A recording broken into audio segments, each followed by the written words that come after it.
Welcome back to Florida, guys. I want to go in a quick, brief little segment about the 4-rotor Supra. I know I posted on social media of what we found with the 4-rotor engine, but I wanted to let you guys know. I plan on going in more detail when Vargas comes down with the refresh motor, but I'm happy to let you guys know it was not detonation. I know we had some fuel pressure issues, and I exaggerated making a joke in the video saying that I was targeting like 18.0.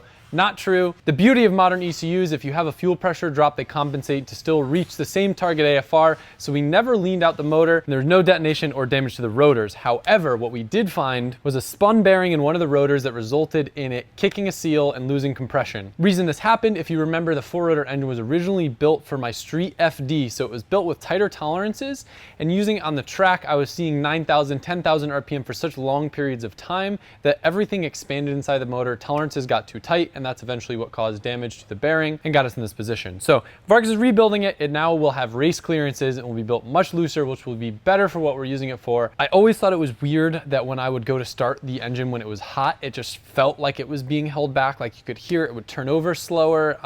It just felt tight, but I don't know rotary, so I didn't think anything of it. But luckily, it did virtually no damage, so Vargas is just gonna reseal it, check over the machine work, get some looser bearings in it, we'll be good to go. While it's out, we're taking the time to finally paint the engine bay. You guys will see Johan is going to do some grinding, some stuff to clean up the engine bay, make it look nicer. So when we paint it, it's super dialed.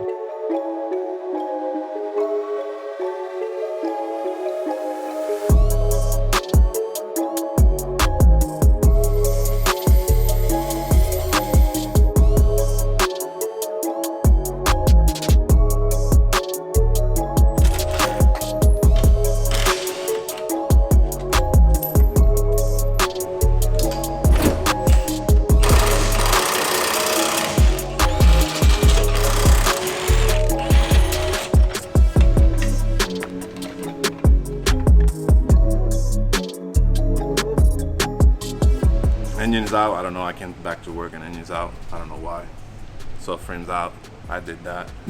So I'm gonna now cut all these stubs out, all these things from the engine bay, clean it up some, prep it for Josh and Ray to do their magic on it, and then we'll get it right back and then start assembling again. But for now, we're removing all these studs that we don't need anywhere. There's some grounding stubs, brackets, and some cleaning to do on the struck towers.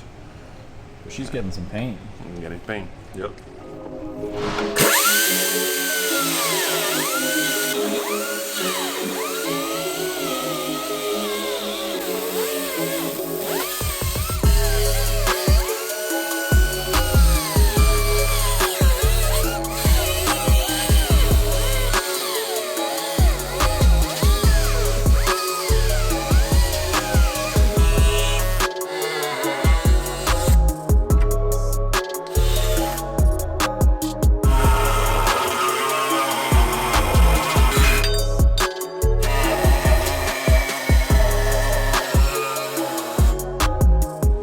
We have all the metal tabs and screws that are attached to the car cut off.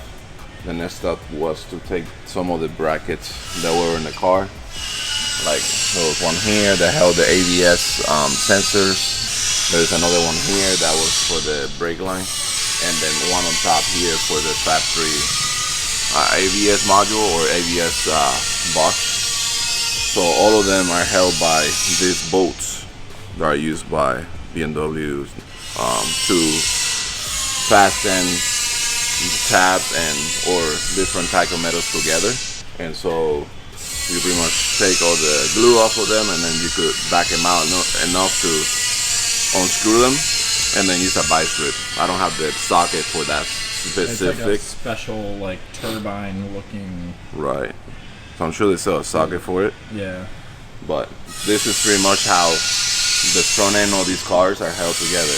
Rivets, but most of them are just these bolts bolted in to hold the metal structure to the aluminum structure. Right. The car is like steel, but then transitions to aluminum in the front. Right. So it has pretty much a steel body from this point back. Yeah. But then aluminum front. So they use like a epoxy in between, so that when you tighten it and the epoxy dries, just adheres better. Yeah. It's all weight purposes. So now I'm gonna clean up all this stuff, clean up all the nuts from the little screws that come out of the firewall, and then it'll be ready.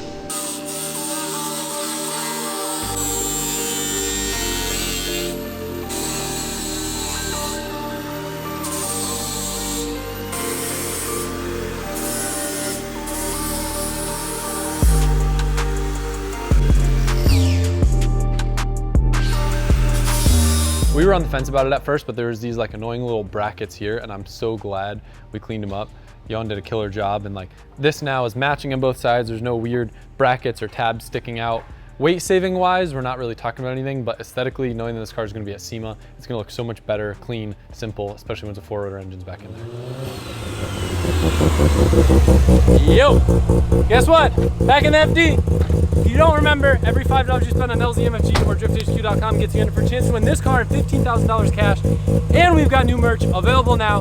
This hat, one of my new favorites, one of my all-time favorite hoodies that I'm sure you guys have seen me wearing. Another hat, our first tank top in a really long time, and a limited edition signed poster from Ireland. Most importantly, there's just a little bit over 2 weeks left to get entered for a chance to win. Don't sleep, because it could be yours.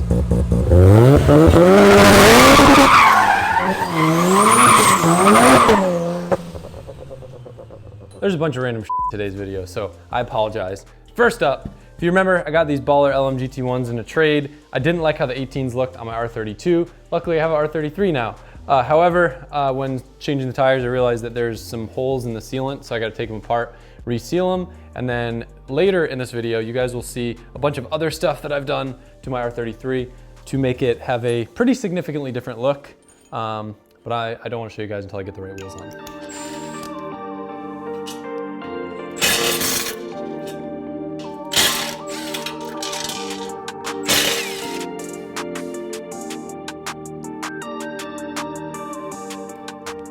That part was easy. Oh, it's interesting. They like sit on top of it. Now this will be the more annoying thing to split, but we'll get a razor blade.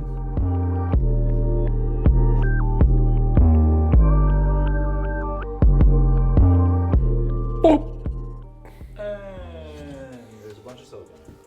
It's really not that much though. Yeah. Like it'll be really quick to clean up.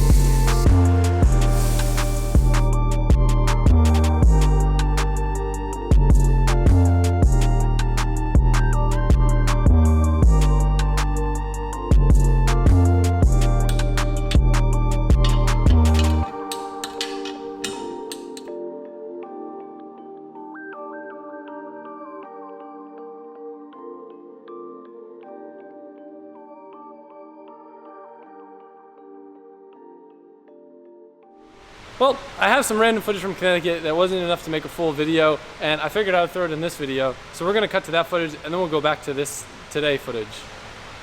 So I'm not sure that I've documented this properly because I figured this out when I had to race TJ. I've never flat foot shifted this like straight out of a launch with a 1-2. So I've never had full boost in second gear. Oh, because usually I just roll into it in second. It is wild. It's a completely different car. So that's what they need to understand is like there's like 1,000 horsepower supers and you can't feel them in the gears that matter. That's why these cars are so much better. That is a good point because you're never on full load unless like you're on a drag strip. And if you are, you're spinning. Yep. These don't do that as much. Yeah, it feels. I shouldn't say they don't do it. Oh, we're gonna be spinning. Yeah, I was gonna say I saw the marks. So. My clutch is re-bled now. Shout out FEI Garage. Feel good? FEI Garage Co. FEI Garage Co. Oh yeah.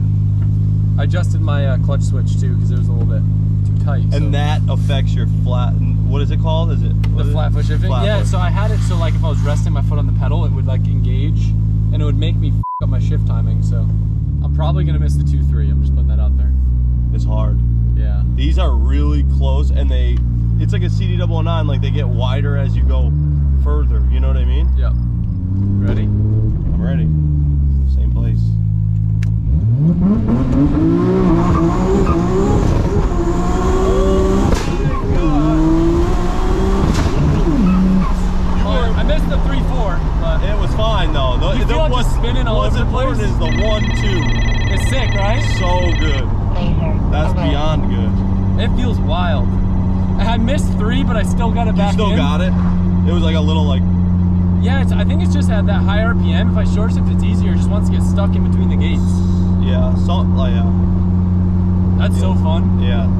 It feels wild. right? Makes me feel that Arethusa in my stomach, Yeah. you know?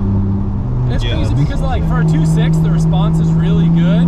Like it's got good boost at low RPM. What Just gear's the that? turbos need to respool. That's 4th. Wow. So 3rd. Yeah, this thing rips. That launch is so good. It's so fun. You think like, because all that, you think this launch harder than the 32? The 32 feels like it makes better traction on the launch. Oh yeah. I'll never drive my 33 like that. Why? Because I'm a like I just won't do it.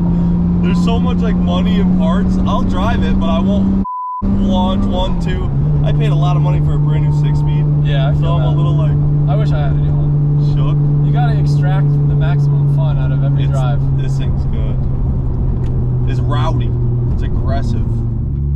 Ready? Good spot. Oh, I'm ready.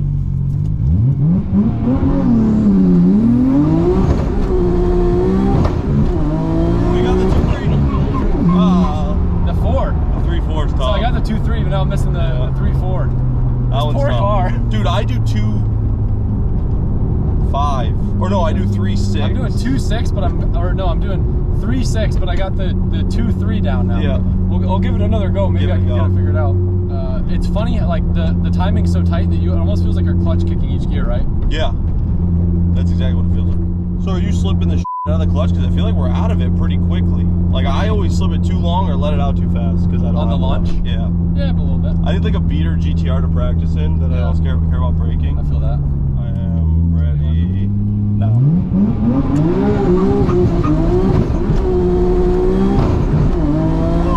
Oh, we got it! The fifth is gnarly Yeah. going into fifth. Dude, that was sick.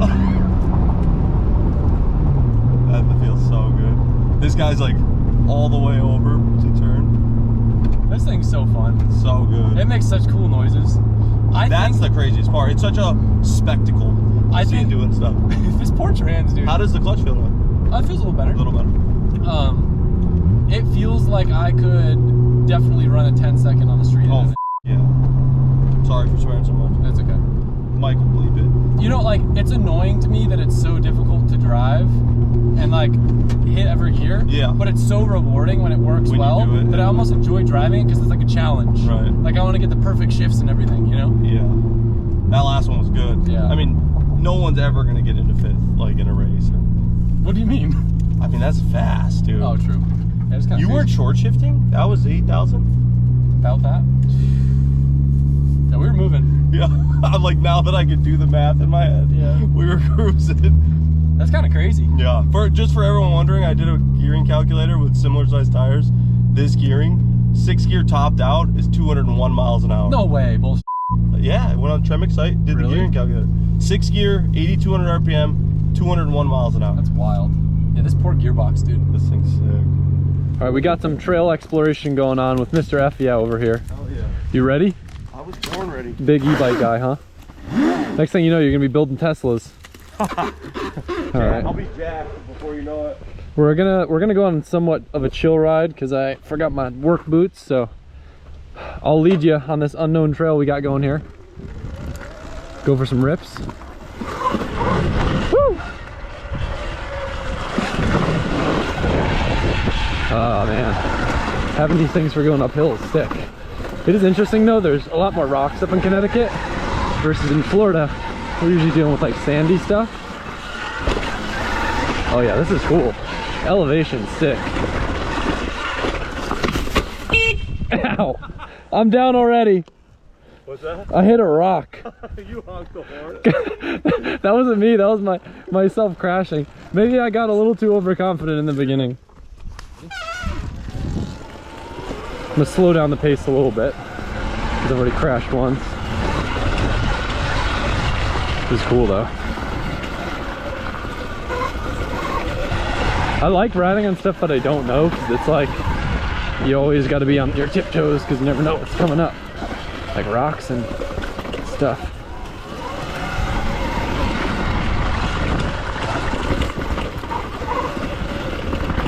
Whew. The stiff suspension, probably not as good on the rocks as the stock stuff.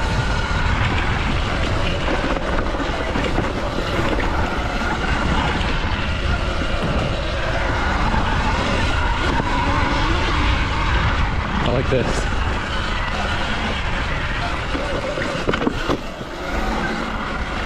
Check on Tommy. Oh yeah, he's right there.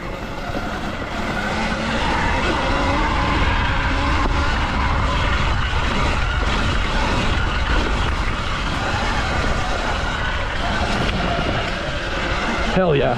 Some berms going on. This is so cool.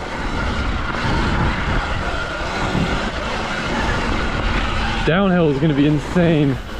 We'll be eating up our brakes.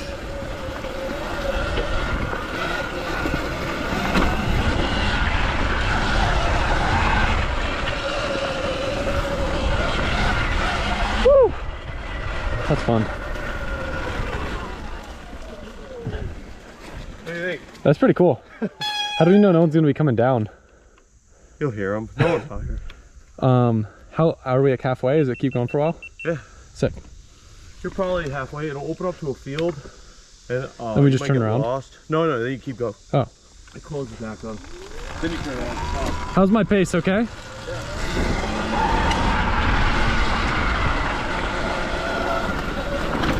Yep, you got it.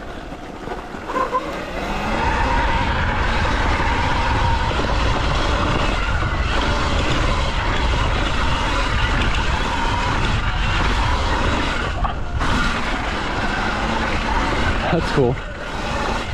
Nothing like hitting some jumps and not knowing what's on the other side.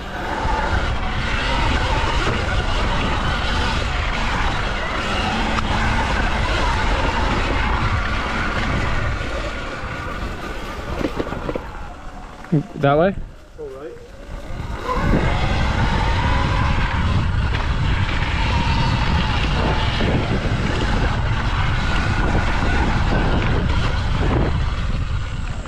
So we may not want to hit these backwards. Yeah.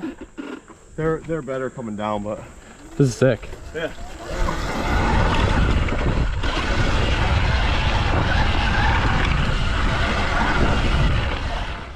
This is the tabletop. I can follow you. Sure, I'll lead.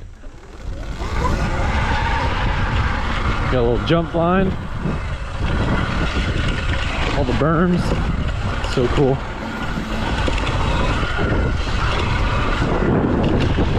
Nice and chill.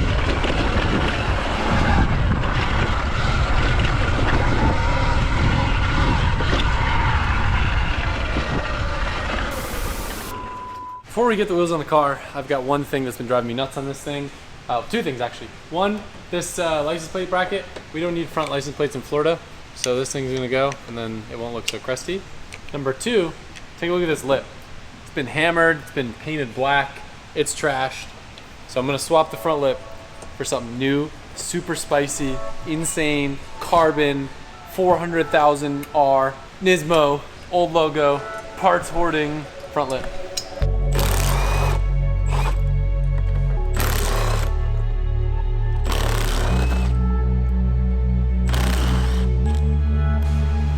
Oh, really nice sandwich install. So, we have the old. Get ready for how cool this new lip is. You ready? Yeah. Ready? Yeah. Boom! Wow. It's literally the same thing. It's just new. I thought about repairing and painting the old one, but lucky for me, some things for GTRs are still available through the Heritage program. The Series 3 front lip was one of them. A few little other things I've been looking for this car that aren't available, but the lip was available. And that's gonna make a huge difference. Yeah. You could sell that one. Some kid. I can sell that to some old guy in Connecticut that just hoards a bunch of parts and convince him that it's new old stock and they don't make it anymore. Imagine. I can imagine that. Some YouTuber building a GTR, I'll convince him that he needs to buy his parts from me and then sell it to him, and then it's actually still available. Oh yeah. You could tell a difference? Mm-hmm. It's just like the shiny new plastic look. Just looks nice. Wow, what an easy install. All right, video done. Yeah, pretty much. Oh, hell yeah. What's that? Greasy fingers. Greasy, smudgy finger. I gotta put a coating on it.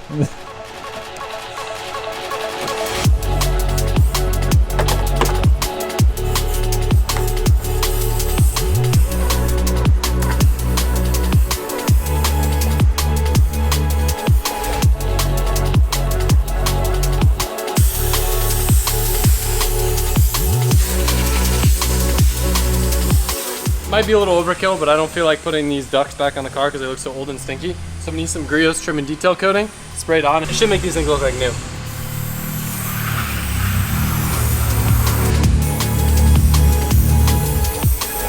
Pretty solid difference. No one will ever see, except for me.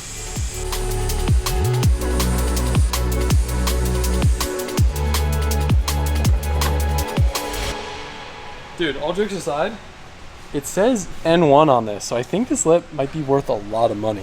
You shut your mouth. You just wrote that on there. You got me.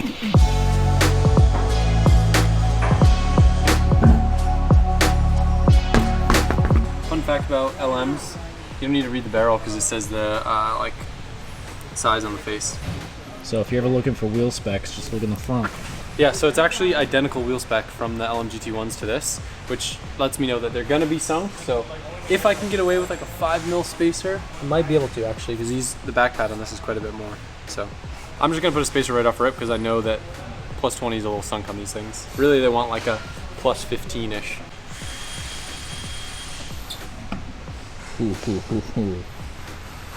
Yeah, I can't use the spacers until I do extended studs. But when you do, that gonna look spicy.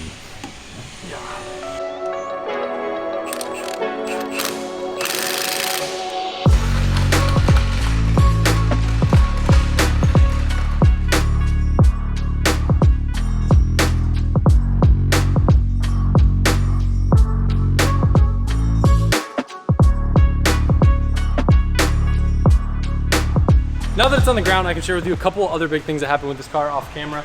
Mind you too, the engine, everything's still stock. I just want to make this car look really cool. Got a set of Ganadors, got a set of Nismo skirts. If you aren't familiar with them, it's actually a two-piece, so it's like a piece that goes on the door, goes on here. Huge must if you have an R33 because it makes the car look way lower. And I got a set of V-spec rear pods, so it kind of ties in, and if you look at the car from the side, everything just flows a lot better instead of having that weird high side in the middle. It actually took a while, and I'm very, very, very proud. Ray went through like probably like 10 different spray outs to try to get the color to match, and it is like dead nuts. We were being very OCD about this car, and I'm so happy with how it came out. It's also on coilovers now. I still kept the S-Tune shocks that it came on, but I wanted to lower it a little bit. Might be a tad too low, but more than anything, looking at it, it just needs like maybe like a 10mm spacer. I really don't want to roll the fenders, so the rear might not be able to come out that much, but the front looks a little sunk. We'll dial on the fitment. Overall, feeling the wheels, I kind of want to hear what you guys think. LM GT1s are so played out. I probably never would have bought them, and I would have just put like bronze Volksy 28s or something on it. But I had these wheels, and I probably never would have had the chance to own them if I didn't get them in that trade. And it looks way better than it did on my R32. I'm not trying to make it look like a 400R. I don't like 400R bumper. I don't want to do stickers or anything. The only thing I'm torn about is like, it's almost a little bit too hot boy for me. Like it's very like shiny and glossy and show car-y. He doesn't like the polished lips. Yeah, like I feel like if they were like a darker color, not black, but like if they were just silver or something, this might be a little flashy. Yeah. While we were up in Connecticut, I went part shopping at Tommy's, and I need your opinion on another thing in addition to the wheels. So let me show you what I got. Number one, I picked up two R32 GTR diffs. After breaking the normal R200 in my R32 sedan, I decided I was gonna go GTR rear end. So this will probably be a project for next week. But I got one, and I got one as backup. Number two, I finally got a set of R32 GTR front fenders, so I can get rid of my Drift Boy fiberglass, and I think this will make the sedan look like infinitely cleaner. Need a tiny bit of body work, and they are going to get repainted since my R32 is R33 white, and these are R32 white. But the thing I'm most excited about, I got to show you upstairs. The holy grail of all Skyline seats, I have authentic 400R seats. Now, I'm not trying to make 400R clone, and believe it or not, the original idea that I had is I wanted to put these in my R32 just because of the fact that that car has a bunch of old logo stuff on it. and the seats are a little bit flimsy. But I want your guys' opinion. I think they look really cool in the 33, and they still have red stitching, which will flow with the Series 3. But the fact that that car has full Series 3 interior and is a Series 3 makes it really special. And I think it looks really cool because it has like all the red in it. That being said, if I put these in the R33, I could put the Series 3 seats in the R32, and I've just been on the fence about it, and that's why it's probably gonna be a little bit before I throw these in. I guess I can always swap them around depending on what I like. But regardless, I wanna know what you guys have to say about the wheels. I wanna know what you guys have to say about the seats, and I'll see you guys soon. When you say